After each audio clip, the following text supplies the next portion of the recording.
je voudrais qu'on termine, parce qu'il nous reste très peu de temps, par une question peut-être un petit peu plus terre à terre. Alors, ça fait rêver ou ça fait pas rêver? Moi, j'ai envie de dire ça fait rêver. Mais quels sont les objets les plus communs qui sont observés? On parlait tout à l'heure de tic-tac, vous me disiez il y a des formes. Quelles sont les observations les plus fantastiques, on va dire, celles qui sont les plus inexpliquées, les plus redondantes, c'est-à-dire qui reviennent le plus souvent dans les observations, qui n'ont pas d'explication et dont on peut se laisser un peu à rêver peut-être d'une vie extraterrestre, d'une visite. Alors, c'est pour ça que je disais, on en reparlera, parce que dans les thématiques possibles, il y a aussi le voyage dans le temps.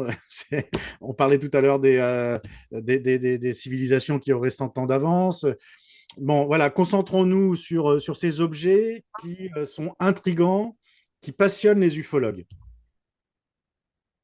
Alors, au départ, ce qui est bizarre, c'est que le phénomène, il est fugace, il est furtif et aléatoire. Et il semble s'adapter aux générations. C'est-à-dire, en 1950, on avait la soucoupe volante, donc celle d'Adamski. Adamski, si vous voulez savoir à quoi ressemblait sa soucoupe volante, vous regardez la série des envahisseurs et vous avez cette espèce de gamelle renversée. D'ailleurs, c'est ce qui a fait dire aux gens que c'était un canular.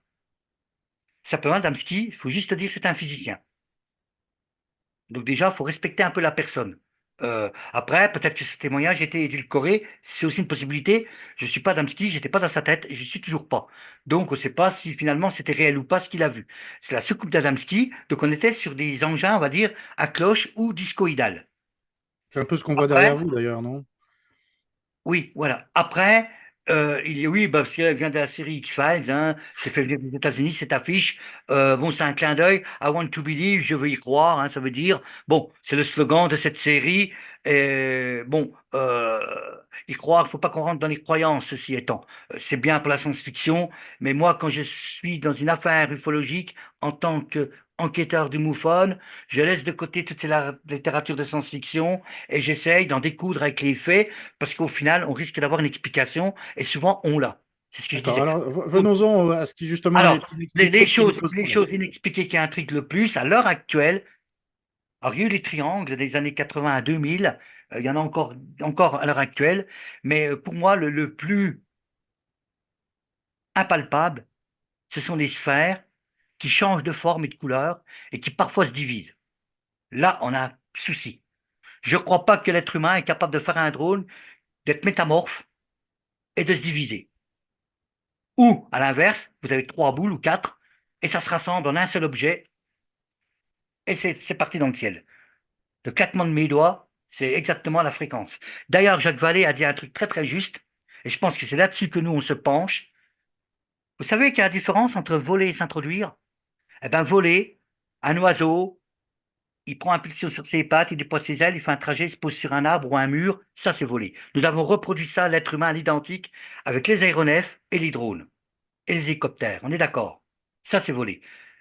Impulsion, donc là, avec des moteurs, des pales, hein, des hélices, euh, ou les moteurs, les réacteurs, et ça prend de la vitesse, ça roule, ça s'incline, et ça fait un trajet, et ça se pose, on se met en ligne d'approche sur la piste et on atterrit. Ça, c'est voler. Quand un témoin vous dit, je regardais le ciel, il est apparu un truc comme une étoile, ça semblait grossir. Ce truc-là a duré une dizaine de secondes. Ça avait l'air de tourner de la lumière à l'intérieur de la lumière. Et ça, c'est comme une ampoule, ça s'éteint. C'est volé, ça? Non, ça s'est introduit. Hmm. Maintenant, il y a deux cas de figure. Ou le témoin, il a halluciné, ou c'est vrai. Si c'est vrai, je crois qu'on a un problème. Vrai ou faux? Parce que moi aussi, je peux vous poser des questions. Vrai ou faux? Oui, Vous voyez? moi, Voilà, donc vous je répondez suis pas. spectateur, je ne connais pas tous Voilà. ces phénomènes. Donc, Non, mais vous oui. voyez, parce que là, si vous vous mettez à la place d'enquêteur et que moi, je me mets sur le témoin, c'est ça qu'on vous dit des fois. Monsieur, j'ai vu trois sphères. Ça s'est réuni en une seule. C'était de couleur orange, rouge, orangé. On a eu ces cas de témoignage, hein. Ça a duré 10 secondes. On aurait dit que ça tournait autour. Et c'est parti. Vous pouvez me dire ce que c'est? Bonne chance, hein. C'est à ça que nous sommes confrontés lorsqu'on est des gens sérieux. De dire aux gens, il y a des choses qui interfèrent avec nos vies, quelquefois. Alors après, on se demande pourquoi il y a des gens, ils voient plusieurs fois, on va dire un ovni ou un pan, alors que d'autres, c'est zéro fois dans leur vie, on ne sait pas. Est-ce que c'est une histoire vibratoire? C'est une histoire de fréquence? On peut se poser la question. Tout à l'heure, vous avez dit un truc intéressant, les voyageurs du temps. S'ils sont extraterrestres, je dis bien si, supposons. Eh ben, ce sont des voyageurs du temps. Vous savez pourquoi? Quand on observe, moi j'ai un télescope, d'accord? Il peut aller jusqu'à Neptune, magnitude 9. Les astronomes vont savoir tout de suite de quoi je parle. J'ai un petit télescope qui va jusqu'à magnitude 9. Quand je regarde le ciel nocturne, que je vois Saturne ou que je vois Jupiter avec ses 4 satellites observables depuis la Terre, hein, Io, Ganymède, Europe et Callisto, ce sont les quatre parmi la cinquantaine, c'est 50 ou 60 satellites qu'a Jupiter. Il y en a quatre qui sont observables depuis le sol avec un instrument. Euh, euh, je plonge, je remonte le temps. Pourquoi le James Webb Telescope il est envoyé dans l'espace? C'est pas pour trouver de la vie extraterrestre. Il y a TESS qui est fait pour ça. Bon, ceci dit, il peut s'y coller, hein, le James Webb. Mais TESS, il est fait pour ça. C'est-à-dire pour les exoplanètes. Par contre, le James Webb, il est fait pour quoi? Remonter le temps. Parce que plus il va aller loin dans son œil, fabriqué par l'homme, plus il va aller loin dans l'espace, plus il va remonter le temps. Donc, s'il y a des extraterrestres qui sont venus ou qui viennent aléatoirement ou arbitrairement sur notre planète, ce sont pour moi des voyageurs du temps. Maintenant, ces voyageurs du temps, voyage spatio-temporel, est-ce que l'être humain, un jour, en sera un? C'est aussi un débat dans la cosmologie. Est-ce que c'est possible d'effectuer un voyage dans le temps? Quelles sont les conditions et quelles sont les problématiques? Et dans les problématiques, les problèmes éthiques, avec le fameux paradoxe du grand-père. On ne va pas rentrer là-dedans, je ne suis pas physicien, mais n'empêche que, comme je vous le disais tout à l'heure, l'adage, on envisage tout, mais on ne croit en rien. Je tiens à le dire, cela. Et tant qu'on garde cet état d'esprit, on est équilibré. On ne part pas dans des fantaisies.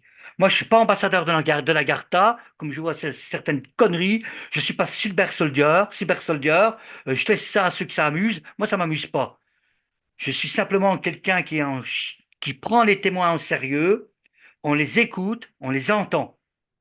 On ne gobe pas. Après, on fait un tri et effectivement, on se dit le témoin il est de bonne foi, il est équilibré. Parce que je peux vous dire que dedans, des fois, j'ai des gens, j'en avais un qui était quand même garde du corps Alors, du général Sylvain de Gaulle. Mathis, on va Voilà. s'arrêter là. Juste une dernière question, il nous reste 2 minutes.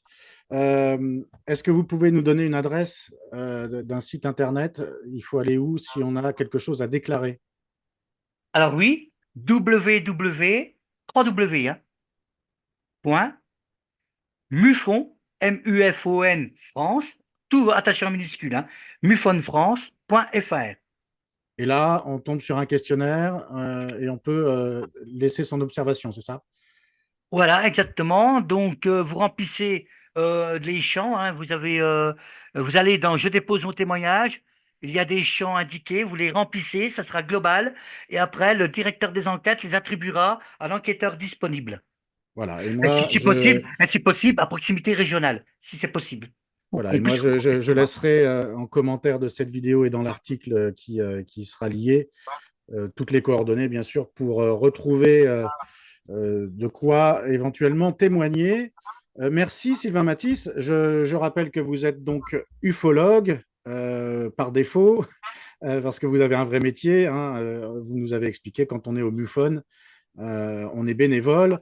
Et votre spécialité, c'est les OANI. Donc je rectifie par rapport à tout à l'heure. Objet, alors ça devient observation, donc observation aquatique non identifiant. Et dans les Identifié. observations, il peut y avoir des objets, bien évidemment. Ça laisse ce confort de dire que, eh ben, il y a des choses, il y a une intelligence, c'est structuré, c'est conscient. Donc à ce moment-là, effectivement, c'est un objet. Après, restera, comme pour les ovnis, à déterminer qui a fait ça. Voilà. Merci Sylvain Mathis.